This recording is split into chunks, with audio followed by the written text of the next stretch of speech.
এজন্য দুষ্কালী ইউনিয়নের পক্ষ থেকে আমি জানাই, পথের কিনারা গেছে শিমুরের রক্তিরিঞ্জিতে আপনাদের যাত্রা হোক অমারিত দিগন্তের দিকে। কুয়াশার পর্দা ছিঁড়ে আপনাদের যেতে হবে দূরে দূরে বহু দূরে আছে এই তারেক দিয়া মেজগাড়া আসামিরা। সাথীয় বন্ধুরা, বক্তার দীর্ঘায়িত নয়, আরো যারা এখানে কষ্ট করে এখানে উপস্থিত আছেন তাদের জানাই হেমন্তের হেমরঙ্গে শীতের আমেজ মাখা সুখী সুন্দর সূর্য করুজ্জ্বল সকালের সোনালী শুভেচ্ছা জানাই। বসন্ত প্রবাসের শিশির সিক্ত দুর্বল পরিণাম অনুরাগের রঞ্জিত বিহাগের কলকানে পুষ্পরাজির সুগন্ধে সুগঠিত মালায়ের স্মিরণে সঞ্জীবিত আমার অন্তরে অত্যন্ত বলেছে।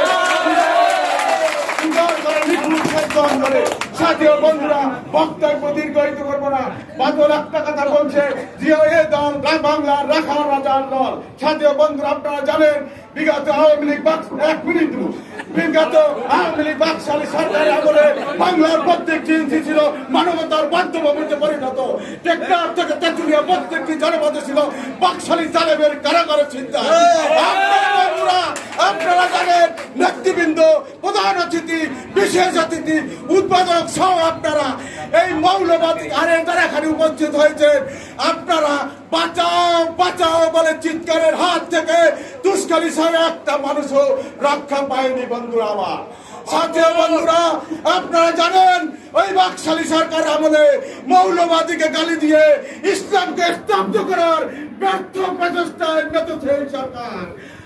সাথীয় বন্ধুরা, বক্তব্য দীর্ঘায়িত করবে না, বারংবার বলেছি একটা কথা না বললে নয়।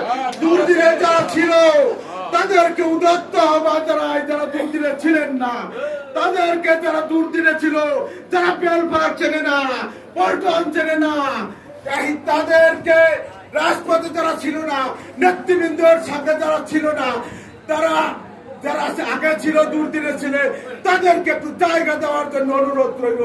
বন্ধুরা, আপনারা জানেন আমি বিগত দিনে বক্তব্য আজকে রাখবো না,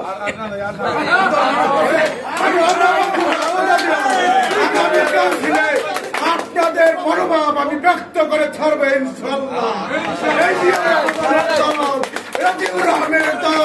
এরা ভারতের তার সাথে দেব না, আল্লাহ কসম করে বলছি।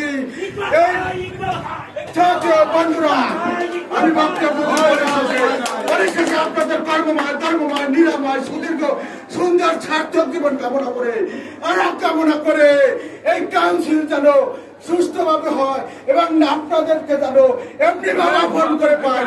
আল্লাহ হাফেজ। জাতীয়তাবাদী দল জিন্দাবাদ, তারেক জিয়া জিন্দাবাদ, আওয়ামী বাকশালী সরকার মুর্দাবাদ। আল্লাহ হাফেজ।